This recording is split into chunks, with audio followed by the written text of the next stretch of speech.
అందరికీ నమస్కారం అండి. తెలుగు స్టోరీ బుక్ ఛానల్కి స్వాగతం.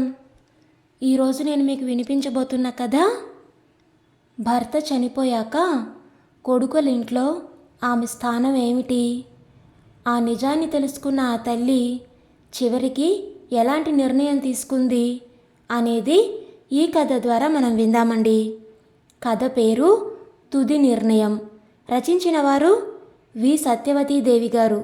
మరైతే ఈ కథను ఎక్కడా స్కిప్ చేయకుండా చివరి వరకు వినండి. నచ్చితే లైక్ చేయండి. కొత్తగా మన ఛానల్ని చూస్తున్నట్లయితే కనుక సబ్స్క్రైబ్ చేసుకోవడం అస్సలు మర్చిపోవద్దు. మరిక కథలోకి వెళ్ళిపోదామా. మాధవరావు గారు పోయి ఆ రోజుకు 15 రోజులైంది. కబురు తెలిసిన వెంటనే హైదరాబాదులో ఉన్న పెద్ద కొడుకు సురేష్, రాజమండ్రిలో ఉన్న చిన్న కొడుకు రమేష్ ఇద్దరూ కుటుంబాలతో సహా దిగారు.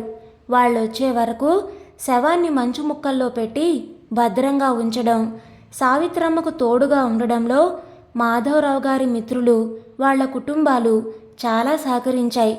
బంధువులు కూడా ఒక్కొక్కళ్ళే హాజరయ్యారు. మాధవరావు గారి మిత్రుల సహకారంతో కొడుకులిద్దరూ కర్మకాండలన్నీ జరగవలసిన రీతిలో యథావిధిగా జరిపించారు. బంధువులందరూ ఎవరి గోళ్లకు వారు చేరుకున్నారు. రమేష్, సురేష్ కూడా పెట్టిన సెలవులు అయిపోవడం వల్ల వాళ్ళ ఊళ్ళకు వెళ్ళే ప్రయత్నంలో ఉన్నారు. అయితే 2 రోజుల బట్టి ఇద్దరు కొడుకులు, ఇద్దరి కోడళ్ల మధ్య వాగ్వివాదం ఏదో జరుగుతోంది. సావిత్రమ్మకు అర్థం కావడం లేదు. తనని చూసేటప్పటికీ మాటలాపేసి వేరే టాపిక్లలోకి వెళ్ళిపోతున్నారు. అసలే సావిత్రమ్మ మనసు అల్లకల్లోలంగా ఉంది. భర్త చనిపోయే ముందు రోజు దాకా ఉల్లాసంగా తిరిగారు. మీకు శనగపిండి పడదన్నా వినకుండా అరటికాయ బజ్జీలు వేయించమని ఇష్టంగా తిన్నారు. రాత్రి తాను తర్వాత తింటానన్నా వినకుండా కలిసే తిందామంటూ బలవంతం పెట్టి భోజనానికి అతనితో పాటు కూర్చునేదాకా ఒప్పుకున్నారు కాదు. మర్నాడు ఉదయమే స్నానం చేసి దైవ ప్రార్థన చేసుకొని టిఫిన్ చేసి అలా తిరిగి వస్తానంటూ వెళ్ళిన మనిషి శవమై తిరిగి వచ్చారు. రోడ్డు మీద పడిపోతే తెలిసిన వాళ్ళు ఇల్లు చేర్చారు. హార్ట్అటాక్ అట దాని పేరు. 16వ ఏట పెళ్ళైన తనకిప్పుడు 62 ఏళ్ళు. ఈ 46 ఏళ్ల సహజీవనంలో ఏనాడు తామిద్దరి మధ్య పొరపచ్చం రాలేదు. ఒకే మాట, ఒకే బాటలో నడిచారు. అలాంటిది నేడు తనని ఒంటరిదాన్ని చేసిపోతే ఎలా బ్రతుకుతాననుకున్నారు? సావిత్రమ్మకు దుఃఖం పొర్లి వస్తోంది. 2 కొడుకులున్నారు. ఒకడు ఇంజనీర్, వాడి భార్య కూడా ఇంజనీరే. వాడే పెద్దవాడు, హైదరాబాదులో ఉంటాడు. రెండోవాడు రమేష్, రాజమండ్రిలో బ్యాంక్ మేనేజర్గా ఉంటాడు. వాడి భార్య ఇంటర్ వరకే చదివింది. 2 కొడుకుల్ని వాళ్ళు కోరిన చదువులు చదివించడానికి స్తోమత లేకపోయినా కడుపు కట్టుకొని మరీ చదివించారు. కానీ కట్నం కోరుకోకుండా వాళ్ళు కోరుకున్న పిల్లలతో పెళ్ళిళ్ళు జరిపించారు. ఇద్దరేసి బిడ్డల తండ్రులయ్యారు. కానీ ఏనాడు అమ్మా, నాన్న 4 రోజులు మా ఇంటికొచ్చి ఉండండి అని అనలేదు. పెద్ద కోడలికి పల్లెటూరి వాసనలు గిట్టక పెళ్ళైన తర్వాత మరి తమ గడప తొక్కలేదు. ఏడాదికొకసారే కొడుకే పిల్లల్ని తీసుకొచ్చి చూపించి వెళ్ళిపోయేవాడు. రెండోవాడు భార్య పిల్లలతో అప్పుడప్పుడు వచ్చినా తల్లిదండ్రుల కష్టసుఖాలేమిటో అడగకపోగా తన కష్టాలే ఏకరువు పెట్టి తండ్రి దగ్గర నుంచే కాస్తో కూస్తో పట్టుకుపోయేవాడు. అతను రిటైర్ అయ్యి 8 ఏళ్లు గడుస్తున్నా మీ ఆర్థిక పరిస్థితులు ఏమిటని ఏనాడు ఏ కొడుకు అడగలేదు.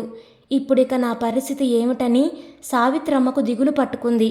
అతని పెన్షన్ వస్తుంది, జీవనానికి లోటు లేదు. కానీ ఈ వయసులో ఎవరి సహాయం, ఎవరి ఆప్యాయతతో కూడిన పలకరింపు లేక తాను ఒంటరిగా జీవించగలదా? ఏ కొడుకైనా వాళ్లతో రమ్మని పిలిస్తే బావుండును. ఏ కొడుకు దగ్గరికి ఎందుకొచ్చినా తనని వాళ్లతో రమ్మని పిలవడానికే వచ్చాడనుకుంటుంది. ఆలోచనలతో సావిత్రమ్మకు ఏ తెల్లవారుజామునో నిద్ర పట్టింది. పిల్లల కేకలతో, ఇంట్లో గిన్నెల శబ్దాలతో సావిత్రమ్మకు మెలకు వచ్చింది. లేచి కాలకృత్యాలు తీర్చుకొని స్నానం చేసి పెద్ద కోడలు పట్టుకొచ్చిన కాఫీ గ్లాస్ అందుకుంది. కోడలు ఇంకా వెళ్లకుండా అక్కడే నిలుచొని ఉండడం చూసి ఆమెదో చెప్పడానికి సంశయిస్తుందని గ్రహించింది సావిత్రమ్మ. ఏంటమ్మా ఏమైనా చెప్పాలా అంది మృదువుగా. ఏం లేదత్తయ్య, మావగారు పోయాక మీరిక్కడ ఒంటరిగా ఎందుకు? మాతో పాటు హైదరాబాద్ వచ్చేయండి అంది మెల్లిగా. నేనా? మీతో పాటా? నమ్మలేనట్లు చూసింది. అవునమ్మా, ఇక్కడే ఉంటే నాన్నగారిని తలుచుకుంటూ ఏడుస్తూ కూర్చుంటావు. స్థల మార్పు కొంచెం ఉంటే బాగుంటుంది కదా. పిల్లలతో నీకు కాలక్షేపం అవుతుంది. ఎప్పుడొచ్చి నిలబడ్డాడో పెద్ద కొడుకు అందుకున్నాడు. సావిత్రమ్మ కళ్ళు ఆనందంతో మెరుస్తున్నాయి. తన మొర భగవంతుడు ఆలకించినట్టున్నాడు. కొడుకు తనని రమ్మంటున్నాడు. ఎప్పుడూ ఆప్యాయంగా మాట్లాడిన కోడలు కూడా ప్రేమతో రమ్మని పిలుస్తుంది. చూద్దాంలే నాయనా. చూద్దాం అంటే కుదరదమ్మా. రేపు 10 గంటల ట్రైన్కే ప్రయాణం. బట్టలు అవి సర్దుకో అంటూ మారు మాటకి తావివ్వకుండా ముందుకు నడిచాడు సురేష్. భార్య అనుసరించింది. సావిత్రమ్మ మనసు ఉబ్బి తబ్బిబ్బవుతోంది. అరగంట గడిచిందో లేదో రమేష్, భార్య మెల్లిగా ప్రవేశించారు. అమ్మా, నువ్వు మాతో పాటే రావాలి. పిల్లలు నానమ్మ నానమ్మ అంటూ ఒకటే గోల చేస్తున్నారు. అవునత్తయ్య, హైదరాబాదులో మీరుండగలరా? ఎక్కడికి వెళ్ళాలన్నా మీకు తోడుండాలి. వాళ్ళిద్దరూ ఉద్యోగస్తులు. మిమ్మల్ని తిప్పే తీరిక వాళ్ళకెక్కడిది? వాళ్ళు ఉద్యోగాలకి, పిల్లలు స్కూల్కి వెళ్ళిపోతే అక్కడ మీరు ఒంటరే. ఈ బాధంతా ఎందుకు? హాయిగా గోదావరి స్నానాలు. మా ఇంటి పక్కనే శివాలయం ఉంది. రోజూ మీకు బోలెడంత కాలక్షేపం. తప్పకుండా మాతో పాటే రండి. అవునమ్మా, ఇంకేం ఆలోచించుకు. నువ్వు మాతో పాటే వస్తున్నావు అంటూ భార్య అడుగుజాడల్లో బయటికి నడిచాడు రమేష్. ఇద్దరి కొడుకులకి, కోడళ్ళకి తన మీద ఉన్న ప్రేమకి సావిత్రమ్మ మనసు ఆనందంతో పరవళ్ళు తొక్కుతోంది. అతనేం పాపం చేసుకున్నారు? పిల్లలు ఇంత ప్రేమతో పిలవడం అతనెప్పుడూ వినలేదు. బహుశా తనే ముందు చనిపోతే అతన్ని జాలితో ఇలా పిలిచేవారేమో. అతనికి పిల్లలంటే ప్రాణం. పిల్లలు ఉద్యోగస్తులైనా కూడా వాళ్ళ సంపాదనకి ఏనాడూ ఆశపడలేదు. పైగా వాళ్లకే పండగలకని, పబ్బాలకని ఖర్చు పెట్టేవాడు. ఇన్ని సంవత్సరాల బట్టి ఉద్యోగాలు చేస్తున్నా ఒక్కసారి కూడా తమని రమ్మని పిలవలేదు. ఆడది కాబట్టి మనసు ఉండబట్టలేక అప్పుడప్పుడు భర్తతో తనే, ఏమిటండి వాళ్ళిద్దరూ ఇన్ని సంవత్సరాల బట్టి ఉద్యోగాలు చేస్తున్నా ఒక్క 10 రోజుల పాటు మనని తమతో పాటు ఉండమని పిలవరేమండి అనేది బేలగా. దానికాయన చిరునవ్వుతో, పోవే పిచ్చిదానా, పాపం వాళ్లే ఆ మహాపట్నాలలో, ఆ ఇరుకు కొంపల్లో సంసారాలు నెట్టుకొస్తుంటే మనమెందుకు వాళ్ళ పీకల మీదకి? అయినా మనకిక్కడ ఏం తక్కువైందే అనేవారు. సావిత్రమ్మ ఏ కొడుకు దగ్గరికి వెళ్లాలో తేల్చుకోలేకపోతుంది. ఇద్దరూ పిలిచారు. ఒకళ్ళ దగ్గరికి వెళితే ఒకళ్ళు మనసు కష్టపెట్టుకుంటారేమో. అమ్మకి తన మీద ప్రేమ లేదని అనుకుంటారేమో. పిచ్చి సన్నాసులు. అమ్మ ప్రేమ బిడ్డలందరి మీద ఒకే విధంగా ఉంటుందని వాళ్ళు తండ్రులయ్యారు. వాళ్ళకి తెలీదా? అంతగా లేదు అనుకుంటే చెర 6 నెలలు ఒక్కొక్కరి దగ్గర ఉండొచ్చు. ముందు ఏ కొడుకుతో వెళ్ళాలి? సావిత్రమ్మ మనసు మళ్ళీ ఆలోచనలో పడింది. అరగంటకొకసారి ఇద్దరు కొడుకులు, కోడళ్ళు ఒకళ్ళకి తెలియకుండా ఒకళ్ళు వచ్చి బట్టలు సర్దుకున్నారా అని అడుగుతూనే ఉన్నారు. నాకు సర్దుకునేందుకేముందమ్మా, 4 చీరలు పడేసుకోవడమేగా అంటుంది సావిత్రమ్మ. పెందరాళే రాత్రి భోజనాలు కానిచ్చి ఎవరి గదుల్లోకి వాళ్ళు వెళ్ళిపోయారు. పగలంతా నిద్ర లేకపోవడం, ఆలోచనలతో మెదడుకి విశ్రాంతి లేకపోవడం వల్ల సావిత్రమ్మకి కూడా తొందరగానే నిద్ర పట్టేసింది. అర్ధరాత్రి సావిత్రమ్మకి సడన్గా మెలకువ వచ్చేసింది. దాహంతో నాలుక పిడిచికట్టుకొని పోతుందేమో అనిపించింది. టైం చూసింది. 12:30 అయింది. మంచినీళ్లు తాగుదామని గది తలుపు తీసుకొని వంటింటి వైపు నడిచింది. చిన్న కొడుకు గదిలో నుంచి మాటలు వినిపించాయి. అత్తగారు అని కోడలేదో అంటుంది. ఇంత అర్ధరాత్రప్పుడు వీళ్ళు తన గురించి ఏం మాట్లాడుకుంటున్నారా అని ఆశ్చర్యపోయింది. తప్పని తెలిసినా కుతూహలం కొద్దీ తలుపుకి ఒక చివానించింది.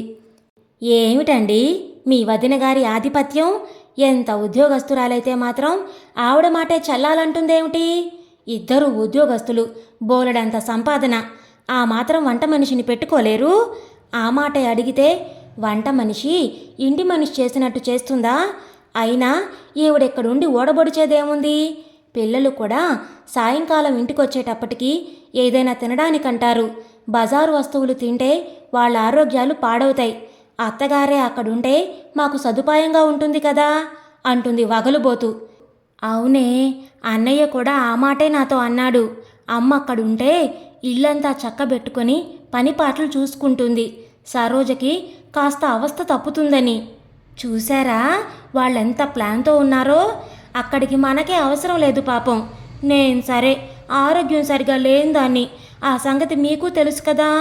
ఇప్పటికే ఇంటి చాకిరీతో పిల్లల సంరక్షణతో కొట్టుమిట్టాడుతున్నాను. వీళ్లలాగా మనకి వంట మనిషిని పెట్టుకునే తాహతు లేదు. ఆవిడ్ని మనతో తీసుకెళితే నాకు చాకిరీ తప్పడమే కాక మామగారి పెన్షన్ ఆవిడేం చేసుకుంటుంది? మనకే అది దక్కుతుంది. విలువైన వస్తువులేమి మనం కొనుక్కోలేకపోయాం. ఇప్పుడైనా కొనుక్కునేందుకు కొంత వెసులుబాటు కలుగుతుంది. అబ్బా, ఏం బొర్రే నీది! ఆ మాటే నేను ఆలోచించలేదు. అన్నయ్య వదిన అమ్మని తీసుకెళదామని పట్టుదలతో ఉన్నారు. రేపు నేను అటో ఇటో తేల్చేస్తానుండు. మీ ఒక్కరి వల్ల ఏమవుతుంది? మీ వదిన మాటలు గారడీ చేస్తుంది. నేను అక్కడున్నప్పుడే ఆ టాపిక్ ఎత్తండి. ఆవిడ బండారం నేను బయట పెడతా. సావిత్రమ్మ కాళ్ళు గజగజ వణుకుతున్నాయి. దాహం మాట మర్చిపోయింది. ఎలా చేరుకుందో మంచం మీదకి చేరి వాలిపోయింది. కొడుకు కోడలు మాటలే ఆమె చెవుల్లో గింగురుమంటున్నాయి. దుఃఖం పొర్లుకు పొర్లుకు వస్తుంది. ఏమిటి, వీళ్ళు నన్ను పిలిచింది ప్రేమతో కాదా? ఒకళ్ళకి ఇంట్లో వంట మనిషిగా అవసరం, ఇంకొకళ్ళకి పని మనిషి ప్లస్ వంట మనిషి ప్లస్ ఎదురు డబ్బిచ్చే మనిషి. భేష్, పిల్లలకి నా మీద ఎంత ప్రేమ అని మురిసిపోయింది. ఇదా వీళ్ళ ప్రేమ? ఈ ప్రేమ వెనకాల ఇంత స్వార్థం ఉందా? వీళ్ళ మనసులోని కుళ్ళు తెలుసుకోకుండా వెళ్ళిపోయిన ఆయన ఎంతో అదృష్టవంతులు. ఇప్పుడు తన కర్తవ్యం ఏమిటి? మోగగా రోధిస్తూనే ఆలోచనల్లో పడింది సావిత్రమ్మ. తెల్లవారింది. కొడుకులిద్దరూ ప్రయాణ సన్నాహాల్లో ఉన్నారు. హాల్లో నుంచి పెద్ద కొడుకు చిన్న కొడుకు ఏదో పెద్దగా కేకలు వేసుకుంటున్నారు. అమ్మని మీరు తీసుకెళ్తానంటే మేమేం కావాలి? అమ్మ అవసరం మాకు ఉంది. చిన్న కొడుకు గట్టిగా వాదిస్తున్నాడు. మరిదిగారు, మీ ఆవిడ ఇంట్లోనే ఉంటుందిగా. అత్తగారు మా ఇంట్లో ఉంటే మాకు పెద్ద దిక్కుగా ఉంటారు. ఇంకా ఏదో అనబోతుంది. చిన్న కోడలు గయ్యమని లేచింది. ఇదంతా ఎందుకు తమ్ముడు? మధ్యే మార్గం, నేను చెప్తాను. అమ్మని 6 నెలలు ఉంచుకుందాం.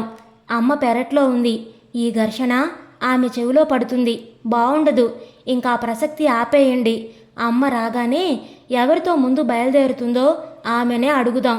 అది ఆమె ఇష్టానికే వదిలేద్దాం.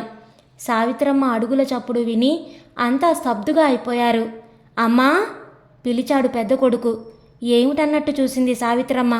మాతో రమ్మంటే ఆమె మాకు మాత్రం తల్లి కాదా అని తమ్ముడు బాధపడుతున్నాడు. అందుకే మేమొక నిర్ణయానికి వచ్చాం. ఆగు బాబు, మధ్యలోనే అడ్డుకుంది సావిత్రమ్మ. 6 నెలలు నన్ను పంచుకునేందుకు మీరు నిర్ణయించుకున్నారు. కానీ నా నిర్ణయం వినండి. నేనెవరితోనూ రాను. నాన్నగారు కట్టించిన ఈ ఇంట్లో నాకొచ్చే పెన్షన్తో నా బ్రతుకు నేను బ్రతుకుతాను అంది దృఢ నిశ్చయంతో. అదేమిటండి, ఎప్పుడూ ఈ బలం ఈ ఆరోగ్యం ఉండవు కదా. అప్పుడు చాకిరీ చేయించుకునేందుకు కోడళ్ళ దగ్గరకొస్తారా? అడిగింది పెద్ద కోడలు వెటకారంగా. లేదమ్మా, ఆ భయం మీకొద్దు. నా కాలు చెయ్యి ఇక పని చేయవు అనిపించినాడు ఏ దాతల ద్వారానో ఏ ఆశ్రమంలోనో చేరిపోతాను. కానీ మిమ్మల్ని ఇబ్బంది పెట్టను. అంతవరకు ఇక్కడే ఉంటాను. మీకెవరికైనా నన్ను చూడాలనిపిస్తే నిరభ్యంతరంగా రావచ్చు, వెళ్ళొచ్చు. అమ్మా, వద్దు నాయనా, మీ మాటలన్నీ విన్నాను. ఇంకేం మాట్లాడొద్దు. ఇదే నా తుది నిర్ణయం అంటూ సావిత్రమ్మ తన గదిలోకి వెళ్ళిపోయి తలుపులు దగ్గరకేసుకుంది. ఇదండి ఈరోజు కథ. ఈ కథని గురించిన మీ విలువైన అభిప్రాయాలను కామెంట్స్లో తప్పకుండా తెలియచేయండి. ఇంత మంచి కథను మనకు అందించిన వి సత్యవతీ దేవి గారికి మనందరి తరపు నుంచి ధన్యవాదాలు తెలియచేసుకుంటున్నానండి. మరి కథ మీకు నచ్చిందా? నచ్చితే లైక్ చేయండి, షేర్ చేయండి. అలాగే కొత్తగా మన ఛానల్ని చూస్తున్నట్లయితే కనుక సబ్స్క్రైబ్ చేసుకోవడం ద్వారా ఇలాంటి మరెన్నో మంచి మంచి కథలను మన ఛానల్ ద్వారా వినవచ్చు. మళ్ళీ రేపు మరొక మంచి కథతో మీ ముందుకు వస్తాను. అంతవరకు ఉంటానండి.